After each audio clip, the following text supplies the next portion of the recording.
ሲለባለ የሌለው ታጥቦ ለጥ ይባላልና የምን ታጥቦ ለጥ ነው? እኔ ሄርሜላ መቼም ቢሆን ታጥቤ ለጥ አላቅም። እሱ ሚስቱን ልጁን ታቅፎ የበዓል ፕሮግራም ጠብቁ ቢል እኔ ከሱ በምን አንሺ ነው? የፈለገ ቢሆን ሁለተኛ ሆናታለሁኝ እንጂ እጄንም አልሰጥም ብላ እሷም እንዳያችሁት ኮሚኒቲዋ ላይ እንኳን አደረሳችሁ እኔ ያው ሁለተኛ ሚስት ስለሆንኩኝ የመጀመሪያ ሚስቱ ጋር በዓል ሊያከብር ስለሄደ እባካችሁ የኔ ደጋፊዎች ፕሊስ ዌር ሚኒት እባካችሁ ትንሽ ታገሱኝ። እግዚአብሔርን ግን ምን እንደተረዳው ታውቃላችሁ? በቃ የሰው ነገር አያችኋ፣ የሰው ነው። እኔ ሁል ጊዜ ማለት ነው እዚህ ቪዲዮ በሰራው ቁጥር እቺን ቃል ሳልናገር አልፌ አላቅምና የሰው ነገር የሰው ነው ወዳጆቼ፣ የሰው ነገር የሰው አያችሁ አይደለ? ሌላው ቢቀር በዓልን ጠብቆ አውደ ዓመትን ጠብቆ የሚሄዱ ብታገባው ራሱ በዓል ከልጄና ከሚስቴ ጋር ላሳልፍ ብሎ እንደሚሄድ ግን ታውቃላችሁ። እግዚአብሔርን አሳዘነችኝ እንዴ እቺ ልጅ። አያችሁ በቃ እንትን የማይሆን ነገር እኮ ነው። አንዳንድ ጊዜ በህይወታችን ውስጥ የማይሆኑ ነገሮች አሉ። በቃ በፍጹም ልንሞክራቸው የማይገቡና የማይሆኑ ነገሮች አሉ። አውቃለሁ ስሜት ነው ፍቅር ነው ምናምን የሚሉ በጣም ብዙ ሪዝኖች ሊቀርቡ ይችላሉ። ግን በቃ ምን ይደረጋል? አየሽ አይደለ መጨረሻው እንዴት እንደሚያስጠላ ማለት ነው። አስበሽዋል? አንቺ አሁን ዛሬ አልሞት ባይ ተጋዳይነትሽን ያሳየሽው እሱ በጠዋቱ ማለት ነው። ሚስቱንም ልጁንም ታቅፎ እንኳን አደረሳችሁ አለ። እንኳን እሺ አንቺስ እና ምን ይሻልሻል ሄርሚ? እግዚአብሔርን እኔ እኮ በጣም ነው የምወድሽ ቅብጠትሽ። አሁን እኔ የትላንቱ ቪዲዮ ባሌ ያልሽው ደስ እኮ ነው የምትይው፣ የሆነ ደስ የሚል ምናምን ነገር እኮ አለሽ። ግን አለ አይደለ በቃ የሆነ ሌላ ቦታ ቢሆን ይሄ እንትንሽ ደስ ይለኝ ነበር። እግዚአብሔርን ከሌላ ሰው ጋር ቢሆን በቃ እንዴ ምንድነው ወንድ አብርሽ ብቻ ነው እንዴ? እንዴ በቃ እሱም የራሱን ላይፍ ይኖርበት አለ አይደለ።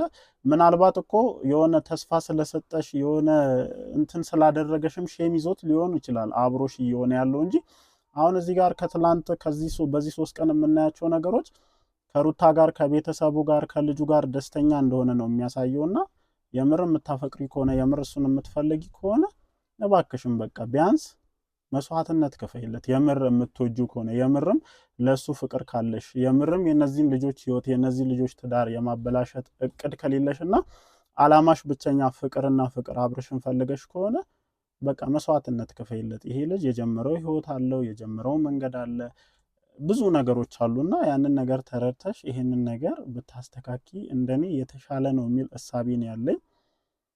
አይ ካልሽም ደግሞ እያየሹ ነው እንግዲህ እኛ ምንም ማረጋኝ። እኔ እኮ አሳዝነሽኝ እኮ ነው አሁንና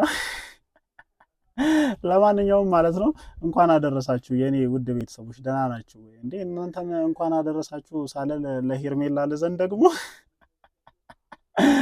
እና እንኳን አደረሳችሁ። እንዴት ናችሁ? ደህና ናችሁ ወይ? አለን እግዚአብሔር የተመሰገነ ይሁን። በዓል እንዴት ነው? አሽወይና ነው።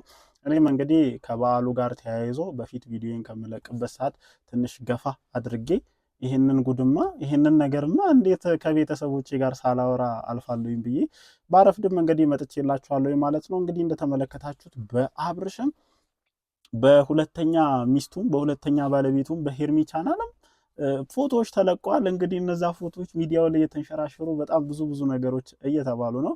እኛም እንግዲህ ያው የራሳችንን ሀሳብ አስተያየት እዚህ ጉዳይ ላይ ጣል እናደርጋለን የመሰለንን ማለት ነው፣ የታዘብነውን ያየነውን እና ወደ ነጥባችን ስንመለስ እንዳልኳችሁ ነው በመግቢያ ላይ የሰው ነገር የሰው ነው። በዓል ጠብቆ መሄዱ አይቀርም።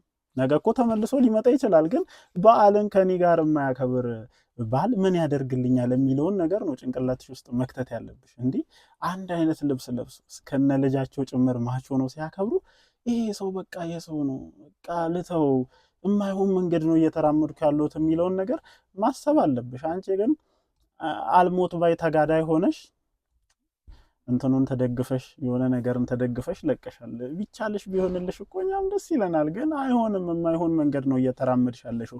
እዚህ ደረጃ ላይ እንዳትደርሺና እንዳትጎጂ ስለምንፈልግ ነው እንጂ ለአንቺ ጥላቻ ያለው አንድ ተመልካች እንደሌለ እኔ እርግጠኛ ሆኜ መናገር ፈልጋለሁ። እግዚአብሔርን እኔ ሄርሜላን ባደረገችው ነገር እጠላታለሁኝ እንጂ እንደዚህ ባለው ነገር ምናምን ጠልቻት አላውቅም። ቆንጆ ነች ቆንጆ እንደዚህ ስላሁን ከስር መታችሁ እንትን የምትሉ ሰዎች አላችሁ። ለጨዋታው ድምቀት ነውና በጣም ጥሩ ህይወትን መኖር የምትችይ በጣም ወጣት በጣም ደስ የምትይ በጣም ኢነርጂ ያለሽ ልጅ ነሽ። እግዚአብሔርን ሚዲያው ላይ በጣም ሻይን ማድረግ የምትችይ ነሽ። ልክ እንደ ሩታ እዚህ ሚዲያ ላይ ተጽዕኖ መፍጠር ትችያለሽ። ግን ደግሞ የመጣሽበት መንገድ ፍጹም ስህተትና ሮንግ የሆነ መንገድ ነው የመጣሽው እና ይሄ ነገር ደግሞ ዋጋ ያስከፍልሻል። አሁን ላይ እየታየሽ አይደለም፣ ግን እያንዳንዱን ነገሮች በጊዜ ሂደት ታያለሽ። አስቢው አሁን እንደዛ አይነት ነገር ተፈጥሮ እኛ ሁላ ከዚህ በኋላ የአብርሽና የሩታ ጉዳይ አበቃለት ምናምን ብለን ደምድመን ነበረ። ግን አይተሻል አይደለ?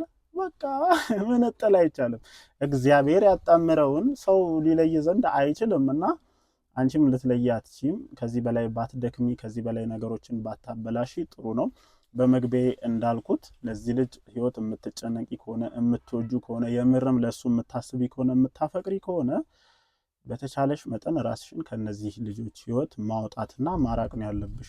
አይ አልፈልግም እኔ ሁለተኛ ሚስትም ሆኜ አብሬው መቀጠል እፈልጋለሁ፣ አብሬው መሄድ እፈልጋለሁ ካለሽ እንደዚህ አይነት ነገሮችን ለመጋፈጥ ሬዲ መሆን አለብሽ፣ ዝግጁ መሆን አለብሽ። በየትኛውም አይነት መስፈርት ቅድሚያውን ለሩታና ለልጁ እንደሚሰጥ ይሄ ልጅ በደንብ እያሳየች ነው። እኛም በደንብ ዳር ቆመን እየታዘብን ነውና ይሄ ነገር በደንብ ታሳቢ ሊሆን ይገባል ባይነኝ። ከዛ ውጭ ያው የተሰሙ መረጃዎችን ልንገራችሁ።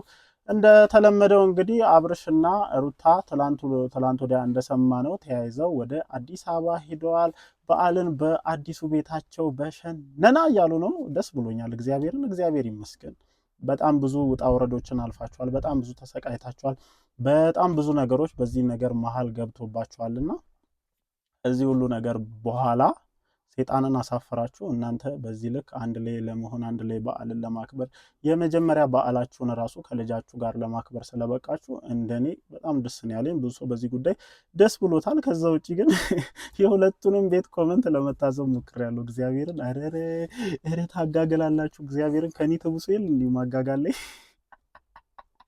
እግዚአብሔርን የሄርሜላ ቤት መጥቼ ኮመንት እያየሁ ማለት ነው ሙድ የምትይዙበት መንገድ ይለያልና ምናልባት የሁለቱንም ቤት ኮመንት ያላያችሁ ሰዎች ካላችሁ ሄዳችሁ ገረፍ አድርጉና እንደኔ እንደዚህ ፈገግ ትሉበታላችሁና እንደዚህ በመሆኑ በጣም ነው ደስ ያለኝ። ከዛ ውጪ ብዙዎቻችሁ ያላወቃችሁት ነገር ሄርሚሻም ተከትላቸው አዲስ አበባ ሄዳለች። እኔ ከላይ ፖርቶ ሞጋላ ላይ ጭለዋት ይሁን ከኋላ ተንጠልጥላ ይሁን የታስቀምጠው ይወሰዷት ይሁን በራሷን በግል መንገድ ሄዳ ይሁን አላቅም፣ ግን አዲስ አበባ ገብተዋል። እንደውም እኔ ትላንትና ያልገቡ ነበር የመሰለኝ፣ ግን ከ3 ቀን በፊት ነው አዲስ አበባ የሄዱት። ከ3 ቀን በፊት የተቀረጹ ቪዲዮዎችን ነበር ሲለቁልን የነበሩት። ትላንትና ራሱ የተቀረጸው የሄርሜላና የአብርሽ ቪዲዮ አዲስ አበባ ላይ መሆኑን አረጋግጫለሁ ባለ ያለችበት ማለት ነው። እኔ እሱ ቪዲዮ ግን እግዚአብሔርን ተመችቶኛል። ብዙ ሰውም ደግሞ ላይክ አድርጎታል። ሄዳችሁ የሄርሜላ ቤት ማየት ትችላላችሁና በጣም ብዙ ሰው ላይክ አድርጎታል እና ቪዲዮ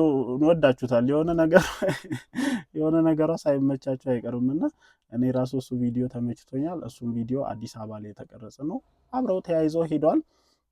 እንግዲህ አብርሽና ሩታ እንዲሆኑ ማለት ፋይቲንጉ የሚቆም አይመስለኝም። ሄርሜላ በቀላሉ የምትተኛ አይመስለኝም። ግን እንዳልኳችሁ ለሄርሜላ መልእክቴ ምንድነው? የሰው ነገር የሰው ነው። አትድከሚ። የዚህን ያክል ኢነርጂሽን አታባክኝ። ኢነርጂሽን ይሄንን ጉጉትሽን ይሄንን ፍላጎትሽ ይሄንን እንደዚህ ካፕል ሆኖ የመኖር ፍላጎትሽን ሌላ ነገር ላይ ብታዩ በደንብ ውጤታማ ትሆኛለሽ። ምርጥ ልጅ ነሽ ብዬ ነግሬሻለሁኝ። እንግዲህ ከሰማሽኝ ይሄንን መንገድ ትሄጂበታለሽ ብዬ አስባለሁኝ። አይ ካልሽ ግን እንግዲህ እንደዚህ አይነት ነገሮችን ለመጋፈጥ ራስሽን ሬዲ ማድረግሽን አትርሺ ማለት ነው። ለማንኛውም ጋይስ ቤተሰቦቼ፣ የኔ ተወዳጅ ቤተሰቦች መልካም አውደ ዓመት ይሆንላችሁ። ምሽት ላይ እና አብርሽም በሚለቁት ቪዲዮ ተመልሰን እንመጣለን።